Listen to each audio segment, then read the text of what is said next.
সসম্মানের সামনে রেখে এই ছাত্র আন্দোলনের তুপের মুখে যখন আওয়ামী লীগের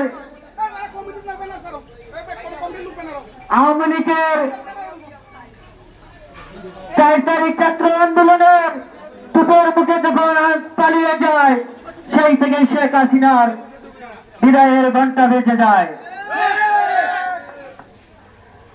আজকে আমি এই ছাত্র দলের প্রতিষ্ঠা বার্ষিকী উপলক্ষে যে সমস্ত ছাত্র দল ভাইয়েরা ছাত্র জনতার গণ অভ্যুত্থানে জীবন দিয়েছে, আমি তাদের রুহের মাগফিরাত কামনা করি। আমি আরো বলতে চাই,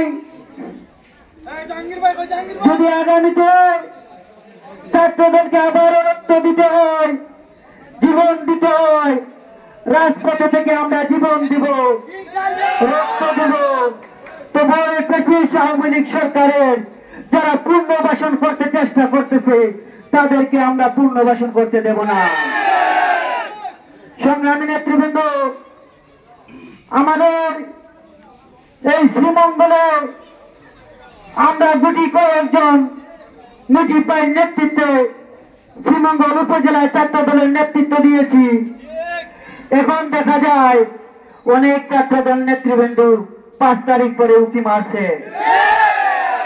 আমরা তাদেরকে 5 তারিখের পূর্বে যাদেরকে পাশে পেয়েছি আমরা তাদেরকে মূল্যায়ন করব, 5 তারিখ পরে যাদেরকে পাশে পেয়েছি তাদেরকে মূল্যায়ন করব, শুধু একটু কম বেশি। যারা ছাত্রলীগ থেকে ছাত্র দলের পতাকা তোলা আসতে চায় তাদেরকে আমি ঘৃণা করে প্রত্যাখ্যান করি। যারা এদেরকে প্রশ্রয় দিবে, আশ্রয় দিবে, আমি তাদেরকে ঘৃণা করে প্রত্যাখ্যান করি। সংগ্রামী নেতৃবৃন্দ, আজকের এই প্রতিষ্ঠা বার্ষিকীতে ছাত্র দলের অঙ্গীকারক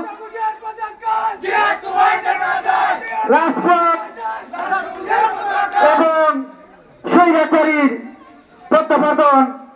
প্রতিবাদের রুখে আমরা বাংলাদেশ জাতীয়তাবাদী ছাত্র দল ঐক্য থাকবো এবং শ্রীমঙ্গল কমলগঞ্জে মুজিব ভাইয়ের নেতৃত্বে আমরা শ্রীমঙ্গল উপজেলা ছাত্র দল ঐক্যবদ্ধ, উপজেলা ছাত্র দল, পৌর ছাত্র দল, কলেজ শাখা সহ আমরা সবাই ঐক্যবদ্ধ।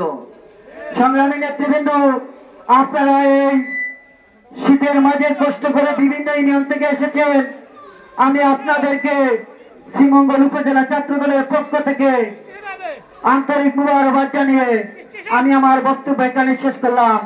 ধন্যবাদ সবাইকে। আজকের এই